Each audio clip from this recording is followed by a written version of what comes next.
بہت پرانی بات، جب اتنا مجھے شعور نہیں تھا، ہو سکتا داڑھی بھی نہیں نکلی ہوگی، لڑکپن شاید تھا میرا، کوئی بیلا پھسلا کر مجھے کہیں لے گیا، جیسے ہم عاشقان میلاد کے ساتھ ہیں ابھی، کوئی وہ جو نہیں مانتے ان چیزوں کو، ہمارے میلاد وغیرہ کو، اس میں سمجھ جائیں، وہ میرا انتظار کیا اور میرے کو یہ لے گیا۔ وہاں کوئی افطار کی ترکیب تھی، رمضان مبارک کا مہینہ تھا، رمضان شریف میں ویسے دل نرم ہو جاتے ہیں، بندہ چلا جاتا ہے، تو یہ وہاں گیا میں، افطار ہوا، سب ہوا، اور میرے چپل چوری ہو گئے۔ اب میں ہو گیا ننگے پاؤں، اور جو لے گیا تھا مجھے، اور اس نے بعد میں مجھے کوئی لفٹ نہیں دی، اور اس کا مطلب پورا ہو گیا، اور لے گیا، اور پوچھا ہی نہیں مجھے ان لوگوں نے کہ آپ کے چپل، اور صبر کرنا، یا یہ لو ہمارے پہن لو چپل، آپ ننگے پاؤں کیسے جائیں گے؟ میں تو ننگے پاؤں چل پڑا۔ مجھے ان پر غصہ تھا، کیسے لوگ ہیں؟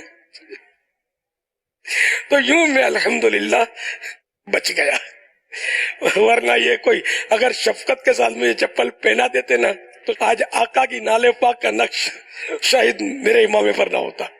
تو یہ نقش نالے پاک میرے سر کا تاج بننا تھا، وہ چپل میرے غائب ہو گئے۔ پتہ نہیں آپ میری ان باتوں کو سمجھے یا نہیں سمجھے۔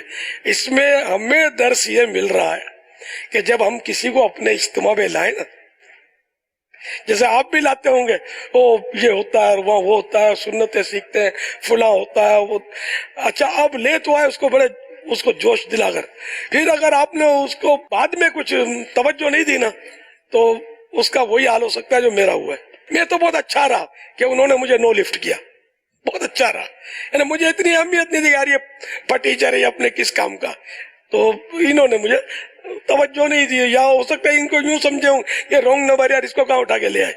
میرا کوئی اس وقت تشخص نہیں تھا، مطلب کوئی ایسا اٹریکشن میرے اندر نہیں تھا۔ ایک تو میں غریب، ہم لوگ غریب تھے، تو غریب کا اٹریکشن کم ہوتا ہے، مالدار کا اٹریکشن ہوتا ہے۔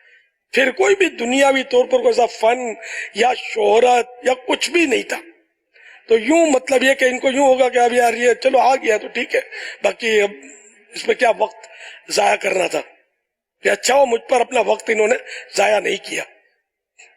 تو جو لے گیا ہوگا نا، اس کو میں برسوں سے پھر وہ جانتا رہا، میں جب سیٹ ہو گیا، مجھے سمجھ آ گئی کہ یہ رونگ نمبر لگتے لگتے بچا ہے، تو وہ بھی دیکھتا ہوگا۔ میں نے الحمدللہ پھر اٹھان لینی شروع کی، اپنی جوانی سے ہی اٹھان لینی شروع کی، یعنی دینی کاموں میں۔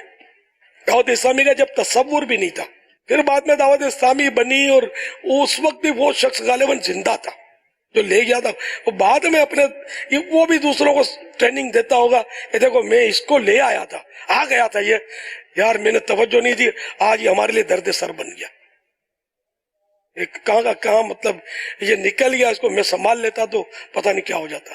یہ ایک مطلب میں آپ کو سمجھانے کے لیے عرض کر رہا ہوں کہ آپ بھی جس کو لاتے ہیں، حاجی مشتاق نے مجھے یاد پڑتا اپنا قصہ بتایا تھا کہ میں گلزار حبیب میں جب اجتماع ہوتا تھا تو میں آیا تھا اجتماع میں، تو اجتماع کے بعد جس طرح مطلب لوگ منتشر ہوتے ہیں تو لوگ یوں چل پڑے، تو ایک اسلامی بھائی نے مجھے دعا سلام کی، اور بڑی اپنائیت سے وہ ملے مجھ سے، میں جانتا نہیں تھا نہ وہ مجھے جانتے، لیکن بڑی محبت سے ملے، تو مجھے یوں لگا کہ یار تو بڑے اچھے لوگ ہیں یار، اس طرح ملتے ہیں جیسے مجھے جانتے ہیں۔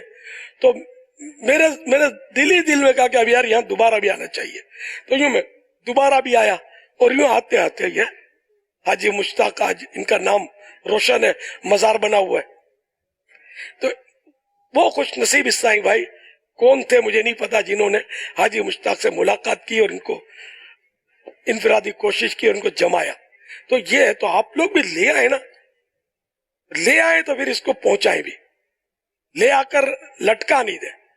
اب آپ نے اس کو چلو رکشے میں بٹھا کر لے آئے، تو اب رکشے میں بٹھا کر چھوڑنا بھی ہے، پورا کام کرنا ہے، ادھورا نہیں کرنا، یا کسی طرح بھی اس کو پہنچانا ہے کہ لے تو آئے اور پھر بولے کہ یار ادھر بس ملتی ہے اس نمبر پہ چلے جاؤ۔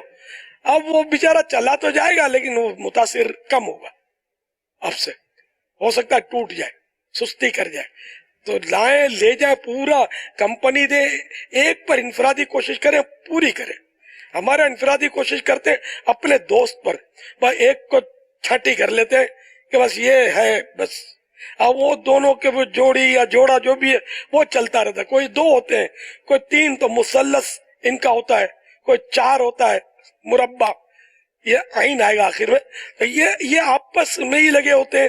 کوئی نیا حصہ بھائی آیا گیا، ان کو اس کی کوئی پرواہ نہیں ہوتی، نہ اس کو انہوں نے لفٹ کرانی ہے، نہ ان پر کوئی انفرادی کوشش کرنی ہے، نہ ان کے سامنے مسکرانا. ان کی مسکراہٹ بھی 1 کے لیے وقف ہے، 2 کے لیے وقف ہے، خلاص.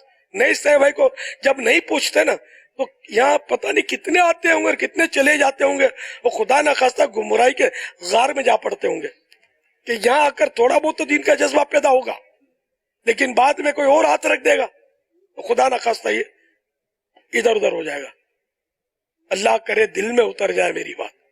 تو آپ یار جب بھی یہاں آئیں، اجتماعات میں جائیں یا جہاں بھی ہوں، آپ اپنی نظر جو ہے نا یہ ایسی رکھیں کہ یار یہ کوئی انجانا معلوم ہوتا ہے، اس پر زیادہ توجہ دیں. امامہ سر پر ہے تو آپ سمجھو کہ یہ بالکل ولایت کی ساری منزلیں طے کر لی اس نے.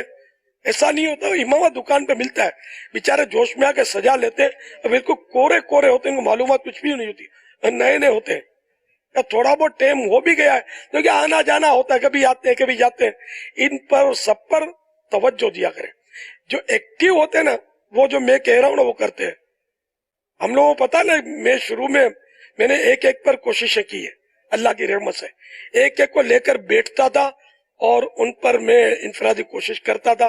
یہ میرا دعوت اسلامی کے پہلے سے طریقہ ہے. آج الحمدللہ باغ و بہار ہے، اللہ کی رحمت ہے، اس کا کرم ہے. وہ بھی اللہ کا کرم تھا، یہ بھی اللہ کا کرم ہے.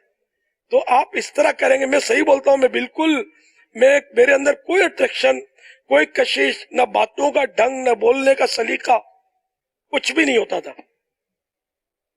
لیکن اللہ نے یہ کرم کر دیا کہ اللہ تعالیٰ جس سے چاہے کام لے لے. اب اللہ نے کام لیا، قبول بھی کرے. کہ خفیہ تدبیر اس کی کیا ہے یہ کوئی نہیں جانتا، کہ اللہ تعالیٰ اپنے نافرمان بندوں سے بھی کام لے لیتا ہے اور اس کام کرنے والے کا دین میں کوئی حصہ نہیں ہوتا، یہ بھی ہوتا ہے. تو اللہ تعالیٰ کی خفیہ تدبیر سے ہم کو ڈرنا بھی ہے اور خوب کام کرنا. اب جیسے یہاں ہے نا تو اب آپ ایک دوسرے سے ملا کریں. آپ کیا کرتے ہیں؟ اس کے کندھے پہ ہاتھ ڈالا کر کے اب وہ نکل گئے. ایسے نہیں، اس سے ملے، اس سے ملے، اس کو طبیعت پوچھے. یار کوئی بیچارہ انجانا پہلی بار آیا ہوگا، وہ بولے گا یار یہ راستہ کدھر ہے، بولا وہ گیٹ. ادھر گیا تو وہ گیٹ بند ہے. ہمارے یہاں سارے گیٹ اب نہیں کھلتے، پہلے کھلتے تھے، اب حفاظتی امور کی وجہ سے. تو مثال کے طور پہ اس کو گیٹ، اب اس کو پیشاب لگا تو اس کو گائیڈ کر دیا، وضو کرنا ہے تو گائیڈ کر دیا. اتنی بڑی جگہ ہے فیضان مدینہ، عالمی مدنی مرکز. تو اس کو ظاہر ہے کہ وہ انجان آدمی، اچھا پھر بالکل شیوڈ ہے اور پینٹ شرٹ پہنا ہوا ہے. اب یہ سب مولانا وہ دیکھے گا نا تو اس کو ویسے ہی ہو سکتا ہے کہ وحشت پیدا ہو دل میں کہ میں یار یہ کس دنیا میں آ گیا ہوں. تو اس کو آپ نے زیادہ محبت دینی ہے. داڑھی منڈا دی تو کوئی کافر تو نہیں ہو گیا، غیر مسلم تو نہیں آ گیا. ننگے سر ہے تو بولا یار یہ کوئی غیر مسلم گھس گیا. نہیں، یہ اسلامی ملک ہے، نہیں پہنتے ٹوپی، نہیں پہنتے مطلب آپ کا کرتا، نہیں رکھتے داڑھی. اللہ توفیق دے دے گا، داڑھی بھی بڑھا لیں گے. تو آپ اگر ان کو حقارت سے دیکھیں گے تو یہ شرن درست نہیں ہے. آپ نے ان کو پیار دینا ہے، محبت دینی ہے اور نماز کی بات کرنی ہے. نہیں پہلی ملاقات میں آپ بولو کہ میں ولایت کی ساری منزلیں اس کو ابھی طے کرا لوں، تو یہ نہیں ہوگا. اس کو مطلب داڑھی کا تو چھیڑنا بھی نہیں ہے. جو شیوڈ بیٹھے ہوئے نا وہ بھی مسکرا رہے ہوں گے کہ ہمارے تحفظ کا سامان ہے. آپ کے تحفظ کا سامان نہیں ہے، گرفتاری کا طریقہ بتا رہا ہوں کہ پیارے محبوب صلی اللہ تعالی علیہ وآلہ وسلم کی زلفوں کا کس طرح آپ کو قیدی بنانا ہے اور کس طرح محبت رسول کے جال میں آپ کو گرفتار کرنا ہے.